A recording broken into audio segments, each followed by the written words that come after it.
10월 5일 창세기 31장 17절부터 35절까지 우리 한 절씩 교도하겠습니다. 저부터 읽겠습니다. 야곱이 일어나 자식들과 아내들을 낙타들에게 태우고 그 모은 바 모든 가축과 모든 소유물 곧 그가 밧단 아람에서 모은 가축을 이끌고 가나안 땅에 있는 그의 아버지 이삭에게로 가려 할세. 그때 라반이 양털을 깎으러 갔으므로 라헬은 그의 아버지의 드라빔을 도둑질하고 거취를 아람 사람 라반에게 말하지 아니하고 가만히 떠났더라. 그가 그의 모든 소유를 이끌고 강을 건너 길르앗산을 향하여 도망한지 만에 야곱이 도망한 것이 라반에게 들린지. 라반이 그의 형제를 거느리고 7일 길을 쫓아가 길르앗산에서 그에게 이르렀더니 밤에 하나님이 야곱 사람 라반에게 현몽하여 이르시되 너는 삼가 야곱에게 선악간에 말하지 말라 하셨더라. 라반이 야곱을 뒤쫓아 이르렀으니 야곱이 그 산에 장막을 친지라. 라반이 그 형제와 더불어 길르앗산에 장막을 치고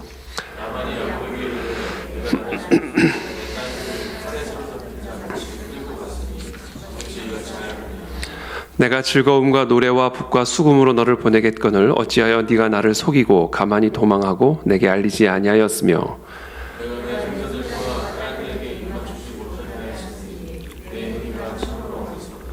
너를 해할 만한 능력이 내 손에 있으나 너희 아버지의 하나님이 어젯밤에 내게 말씀하시기를 너는 삼가 야곱에게 선악간에 말하지 말라 하셨느니라.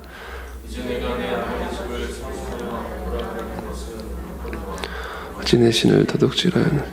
야곱이 라반에게 대답하여 이르되 내가 생각하기를 외삼촌이 외삼촌의 딸들을 내게서 억지로 빼앗으리라 하여 두려워하였음이니이다. 외삼촌의 신은 누구에게서 찾든지 그는 살지 못할 것이요 우리 형제들 앞에 무엇이든지 외삼촌의 것이 발견되고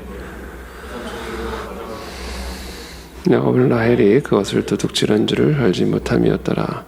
라반이 야곱의 장막에 들어가고 레아의 장막에 들어가고 또 두 여종의 장막에 들어갔으나 찾지 못하고 레아의 장막에서 나와 라헬의 장막에 들어가매 라헬이 그 드라를 단장에 놓고 그 위에 앉은지라.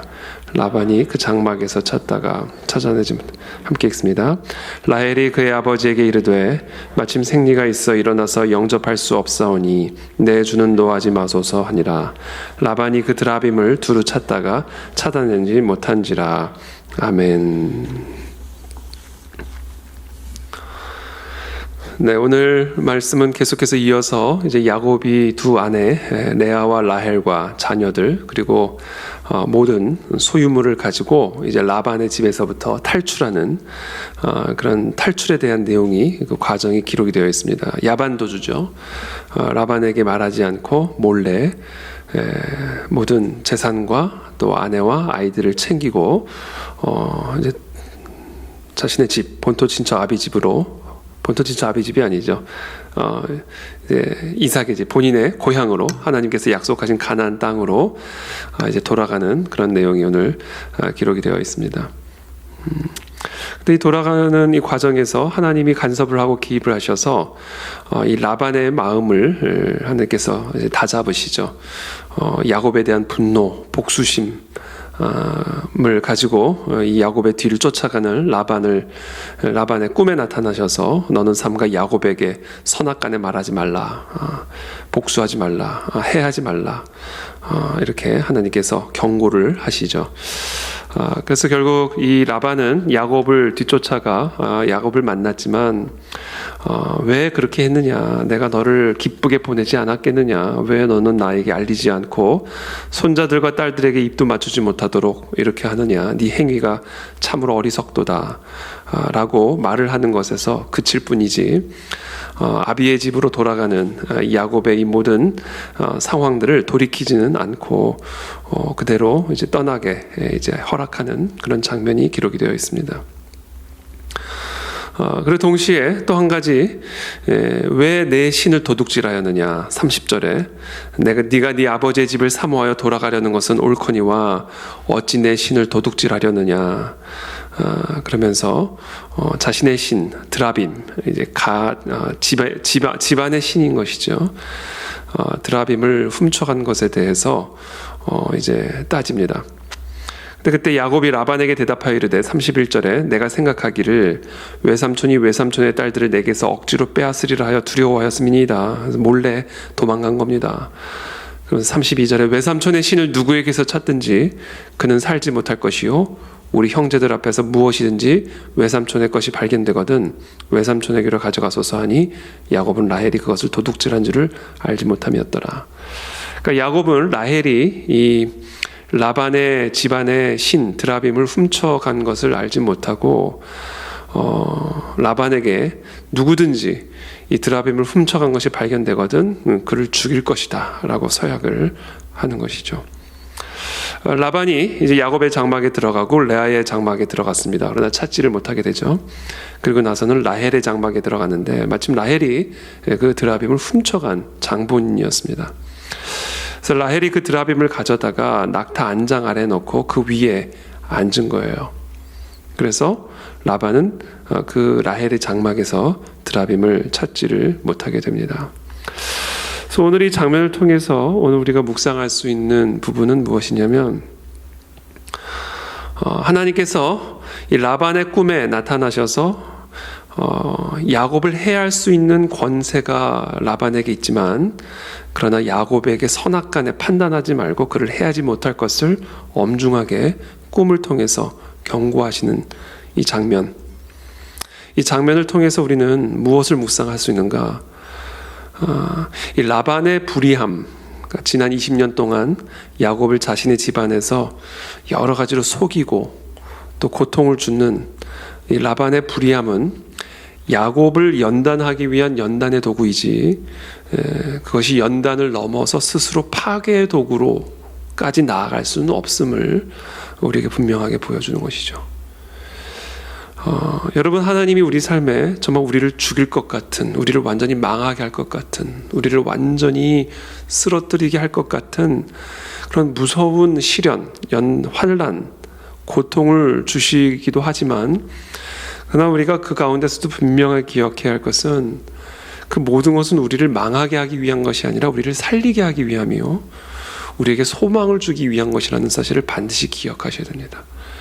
하나님께서 이스라엘 백성들의 예루살렘의 성전을 파괴하고 하나님의 백성을 사로잡아 바벨론의 포로로 끌려갈 때 이것이 이들에게는 얼마나 큰 충격이었겠습니까? 이제 우리는 끝났나? 하나님의 성전이 파괴됐으니 그리고 그것도 하나님을 모르는 저 할례받지 않은 바벨론 백성들이 자신들을 포로로 끌어가고 있으니 이제 자신들에게 무슨 소망이 남아있었겠다라고 생각했겠습니까? 이제 완전히 절망, 완전한 끝으로 충분히 생각할 수 있는 그런 상황 속에서 하나님은 예레미야를 통해서 말씀하십니다. 너희를 향한 하나님의 뜻, 그것은 재앙이 아니라 소망을 주기 위한 것이고 미래를 주기 위한 것임을 분명하게 기억할 것을 예레미야를 통해서 말씀하시죠. 그래서 예레미야를 통해서 한편에서는 하나님의 심판, 파괴를 얘기하시지만 그러나 또 한편에서는 새로운 건설을 이야기를 하고 계시는 것입니다. 하나님은 뽑고 붕괴시키고 파괴시킴으로써 끝을 내시는 것이 아니라 그 다음엔 다시금 새롭게 심고 건설하고 세우고자 하시는 것이 하나님의 백성을 향한 뜻이고 목적이다. 그것이 바로 예레미야를 통해서 행하신 일이고 바로 우리 모두를 위해 행하시는 일이다라는 사실을 오늘 우리는 기억해야 합니다. 그래서 하나님이 야곱의 삶을 위해, 야곱의 믿음을 위해, 야곱의 순결함을 위해 라반이라고 하는 도구를 사용하셔서 불같은 시련의 시간을 20년이나 허락하시지만 그러나 그 라반이라고 하는 연단의 도구는 스스로 그 연단의 목적을 넘어 파괴의 도구로까지 나아갈 수는 없음을 오늘 우리는 분명하게 보게 됩니다. 그래서 여러분, 우리의 삶의 모든 불은요 하나님이 정확하게 그 온도를 재고 계시고 조절하고 계십니다. 그러므로 하나님의 그 놀라운 손길 안에 우리의 모든 상황들이 있음을 기억하시고 아무리 그 상황이 우리를 뜨겁게 만들고 그리고 그 열기가 결국 우리를 잿가루로 만들 것 같은 그런 염려와 두려움을 느낄 때도 있지만 그러나 재가 되는 것은 내가 아니라 내 안에 불순물일 뿐이지 내가 잿가루가 될 수는 없음을 우리는 반드시 기억해야 합니다. 그것이 광야에서 연단받은 모세의 삶에도 나타나고 있다라고 저는 묵상합니다. 광야에서 40년이라는 긴 시간 동안 자신이 성장한 애굽의 궁을 떠나 광야에서 40년이라는 긴 시간 동안 연단받는 목자로서의 삶을 살아가던 모세에게 어느 날 불에 타지 않는, 분명히 불이 붙었지만 그 불에 의해 사라지지 않는 떨기나무를 어느 날 광야 한복판에서 보게 되는 것이죠. 그것을 보면서 이 모세는 어떤 생각을 했을까? 여러 가지 의미를 담고 있다라고 저는 모세가 묵상했을 거라 생각을 합니다. 어떻게 불이 붙었는데 타지 않을까? 어떻게 떨기나무에 불이 붙었는데 그 떨기나무가 완전히 잿가루로 변하지 않고 불이 타 있는 채로 유지가 될 수 있었을까? 마치 그 떨기나무를 통해 자기 자신의 모습을 보지는 않았을까? 불같은 시련의 시간, 연단의 시간, 40년이라고 하는 그 광야의 시간 동안에 이제 내 인생은 끝났다. 이제 나의 삶에게는 더 이상 소망이 없다. 나는 이제 내 장인의 양을 치다. 나는 이제 광야에 묻힐 것이다. 아마 그런 절망적인 생각이 한편에는 있지 않았을까. 언제 끝날지 모르는 이 40년이라고 하는 이 긴 연단의 시간, 분명히 하나님께서 자신의 삶에 목적이 있다라는 사실을 느꼈을 텐데, 그렇죠? 하나님께서 왜 나를 바로의 공주의 아들로 성장하게 하셨을까?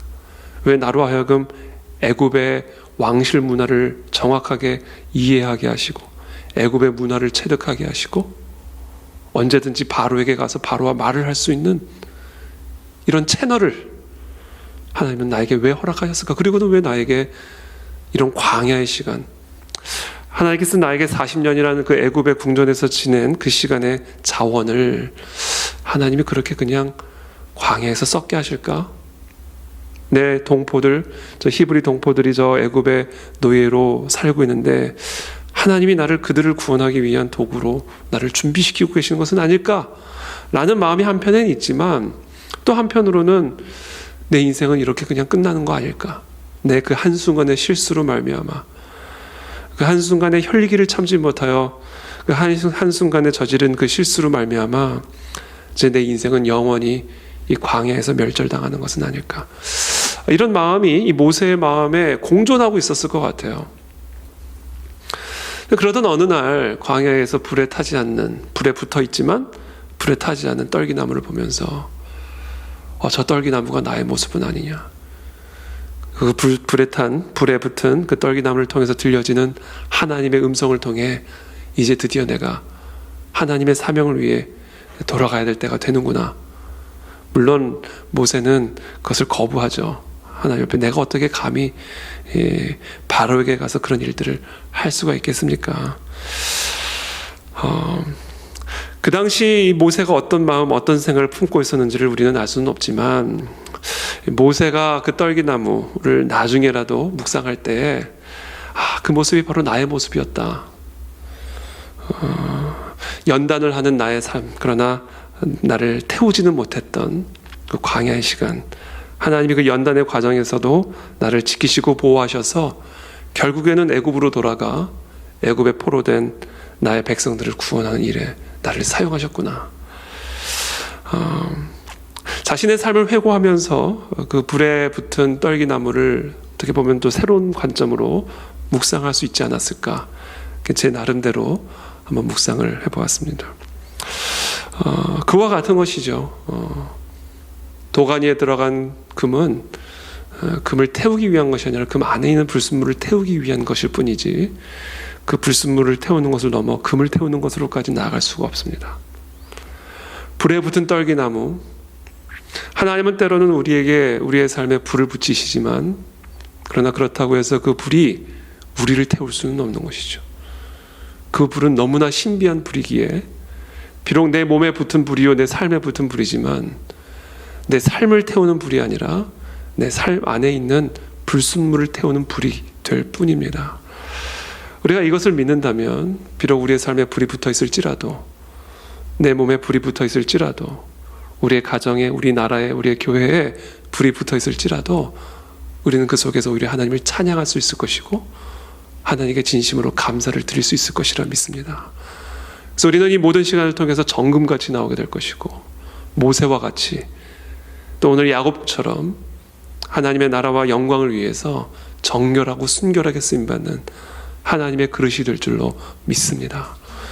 그러므로 이 모든 환난과 시련의 과정을 통과하고 있는 분들이 계신다면 여러분 오늘 반드시 기억하십시오. 이 연단의 도구가 우리를 파괴의 도구가 되지는 못할 것이다.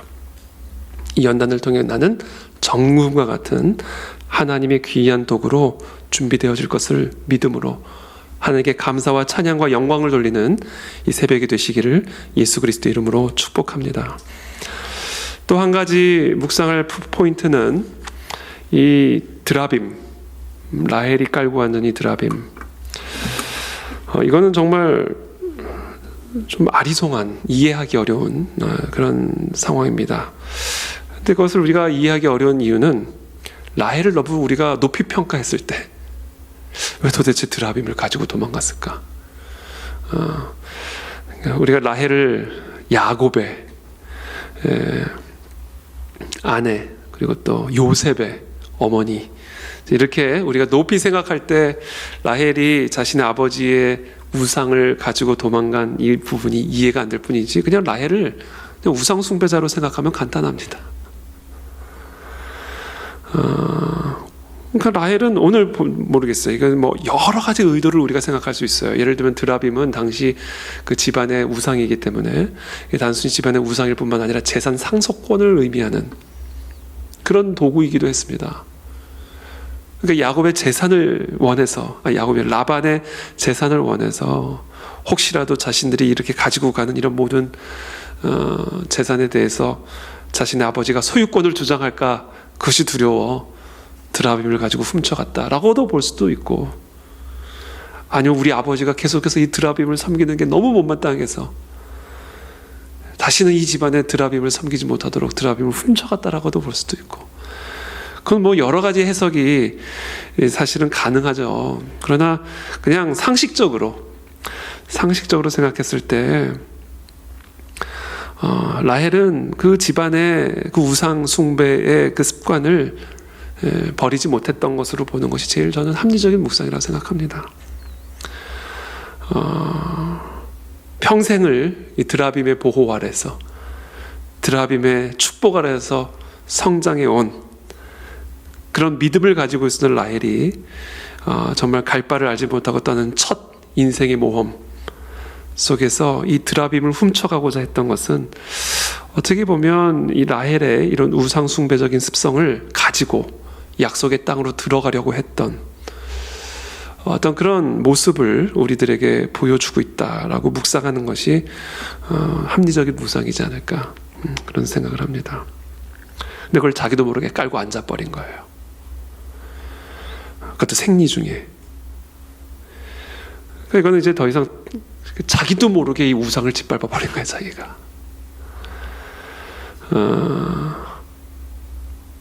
아버지가 왜 드라빔을 훔쳐가느냐 그랬을 때 라헬이 얼마나 놀랐겠어요. 아버지가 알고 왔구나. 집안의 가신을, 집안의 신을 훔쳐왔으니 이게 뭐 얼마나 큰 일입니까? 근데 외삼촌이니까 라반이 이제 그 드라빔을 왜 가져가느냐 그랬더니 이제 야곱이 대뜸 하는 말이 그거 가져간 사람 있으면 죽여버리겠다 그런 거예요. 이 라헬이 얼마나 놀랐겠어요. 그리고는 라반이 이제 장막 안으로 들어가서 샅샅이 뒤지기 시작한 겁니다. 야곱의 장막에 들어가는 데도 없고 레아의 장막에 들어가는 데도 없고, 그 가운데 이제 라헬이 아마도 뭐 정확하게 기록이 되어 있지 않기 때문에 우리가 정확하게 알 수는 없지만 아마도 어디 고이 모셔놨던 드라빔을 낙타 한 장 속에 집어넣고 생리 중에 있는 자기가 그냥 깔고 앉아버린 거예요. 그렇게 함으로써 우상의 생명을 스스로 끊어버린 거죠. 여러분, 우상을 자기가 그렇게 귀하게 섬기는, 그래서 아버지 집에서 훔쳐가지고 자기가 들어갈 하나님이 약속하는 약속의 땅 가지고 들어가고 싶을 만큼 그렇게 귀하게 여겼던 드라빔을 자신이 그냥 깔고 앉아버렸으니 그 순간 드라빔은 그냥 깔아 뭉개져 버린 겁니다. 그러니까 이런 모든 것들이 다 하나님의 섭리죠. 하나님의 야곱만 연단하고 계신 게 아니었어요. 라헬도 연단하고 계셨던 겁니다. 그거 가지고는 못 들어간다. 하나님이 이루고자 하신 이 약속의 땅에 라반의 영적 흐름을 가지고 들어갈 수는 없다. 그걸 끊어내 버리시는 것이죠. 그것을 끝까지 유지하고자 했던 라헬의 손으로 스스로 그 드라빔의 영적 흐름, 라반의 집의 영적 흐름을 스스로 끊어버리게 하시는 이런 놀라운 하나님의 섭리를 우리는 또 여기서 볼 수가 있게 되는 것입니다. 여러분, 하나님께서 우리 삶에 이런 불같은 시련, 우리의 삶에 불이 붙었다, 드라빔이 있는 겁니다.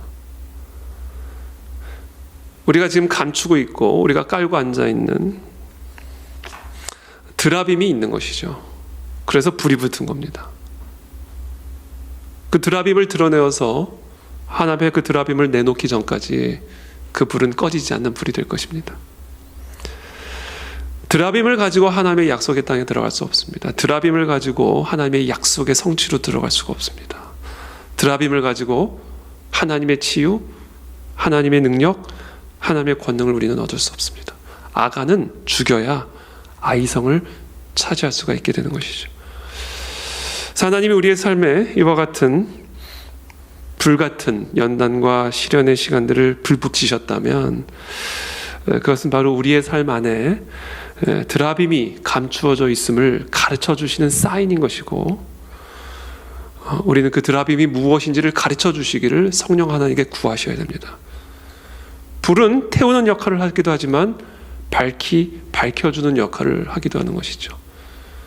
하나님이 우리의 삶에 불을 붙여주셨다면 하나님은 우리가 깔고 앉아있는, 우리도 모르게 내 아내가 숨기고 있는, 또는 내 자녀가 안고 있는 우상이 있음을 보여주는 불빛인 것이죠. 그리고 그 불빛은 우리가 숨기고 깔고 앉고 있는 이런 우상의 모든 정체들을 드러내시고 태워주시기를 원하시는 것입니다. 그렇게 해서 결국 라헬도 새 출발을 하게 되는 것이죠. 자기도 모르게 자기가 깔고 앉아버린 이 드라빔의 생명력을 스스로 죽여버리고 라반의 영적 흐름이 약속의 땅으로까지 흘러들어가지 못하도록 그 순간 그 자리에서 끊어버리고 하나님께서 야곱의 가문을 약속의 땅으로 인도하셔서 새로운 출발을 허락하시는, 영적 흐름을 끊으시고 하나님의 새로운 영적 흐름으로 이 가정과 가문을 새롭게 출발케 하시는 이런 모든 모습들이 오늘 이 본문에 담겨져 있는 것입니다. 그래서 오늘 시간 같이 함께 기도할 때, 하나님, 우리의 삶에 불이 붙었습니다. 내 안에 감추어진 드라빔들이 드러나게 도와주시고 밝히 보여지게 하시고, 어둠에 감추어졌던 우리의 우상들이 드러나 그 우상들을 태우시는 그런 하나님의 불이 되도록 역사하여 주시옵소서. 두 번째, 하나님, 우리의 삶에 잘못된 영적 흐름들이 끊어지게 되기를 기도합니다. 우리의 부모님으로부터 또 우리의 가문으로부터 흘러나오는, 이어지고 있는 그런 우상 숭배의 그런 영적 묶임들이 끊어지게 도와주시어서 우리의 가정과 우리의 가문을 통해서 새로운 영적 흐름들이, 새로운 영적 기류들이 일어나게 도와주시고, 우리의 가정과 우리의 가문을 통하여 하나님의 선하신 일들이 성취되어지고 이루어지는 은혜를 허락하여 주시옵소서. 내 대에 이 우상 숭배의 영을 끊겠습니다. 우리의 가정을 통하여 우리의 가문에 이어지고 있는 우상 숭배의 기류들을 끊어내겠습니다. 우상을 드러내 주시고 제거하여 주시고 태워 주시어서 하나님의 귀한 영적 가문으로 세워지게 하여 주시옵소서. 우리가 이와 같은 기도의 제목을 가지고 함께 기도하며 나가도록 하겠습니다. 기도하겠습니다. 살아계신 하나님, 이 시간 기도합니다. 오늘 이 시간 우리에게 은혜를 베풀어 주시옵소서. 성령 하나님께서 우리에게 불 붙여주신 이 모든 연단과 시련들을 통하여 우리의 삶에 감추어진 우상들이 드러나게 도와주시고, 또 그 우상들을 태우는 하나님의 역사들이 일어날 수 있도록 은혜를 베풀어 주시옵소서. 또한 하나님, 우리의 삶에 이 영적 기류들이 끊어지게 되기를 원합니다. 라반의 영적 흐름들이 계속해서 이어져 가지 않도록 하나님, 이 드라빔의 영적 묶임들이 계속해서 우리의 가정을 묶지 못하도록 예수 그리스도의 보혈의 피로 끊어주시고 하나님의 귀한 영적 가문으로 견고하게 세워질 수 있도록 우리들을 축복하여 주시옵소서. 살아계신 하나님, 이 시간 예수 그리스도 이름으로 우리 모두를 축복합니다. 하나님, 우리의 삶에 불붙어 있는 이 불이 우리 안에 감추어진 드라빔을 드러내는 불빛이 되게 도와주옵시고, 그리고 그렇게 드러난 드라빔을 태우는 성령의 연단의 불이 되게 도와주시어서 하나님, 우리의 삶과 우리의 가정과 우리의 교회가 하나님 보시기에 더 순전하고 온전한 거룩한 믿음의 공동체가 되게 도와주시어서 하나님께서 우리를 통해서 이루고자 하시는 그 놀라운 하나님의 뜻을 온전하게 감당할 수 있는 쓰임받는 그런 이스라엘 공동체, 하나님의 거룩한 교회 공동체가 되어지는 우리의 가정과 우리의 교회가 될 수 있도록, 또 우리 개인의 삶이 되어질 수 있도록 은혜를 베풀어 주시옵소서. 특별히 우리의 가정과 가문을 축복하여 주시기를 원합니다. 하나님, 우리의 가정과 가문에 흐르고 있는 우상 숭배의 영들이 있다면 하나님, 그것을 예수 그리스도의 보혈의 피로 끊어주시고 우리의 가정과 가문의 그 어느 곳에도 우상이 세워져 있지 않도록 도와주옵시고 부적이 붙어 있지 않게 도와주시고 하나님의 거룩한 믿음의 가문으로 온전하게 정결케 되어지는 은혜를 허락하여 주시옵소서. 예수 그리스도의 보혈의 피로 우리의 부모님들과 우리의 자녀들을 축복하여 주시고 인쳐주시고 지켜주시기를 간구드리며 더러운 영들이 틈타지 못하도록 우리의 가정과 가문을 보호하여 주시기를 간구드리며 예수 그리스도의 이름으로 기도하옵나이다. 아멘.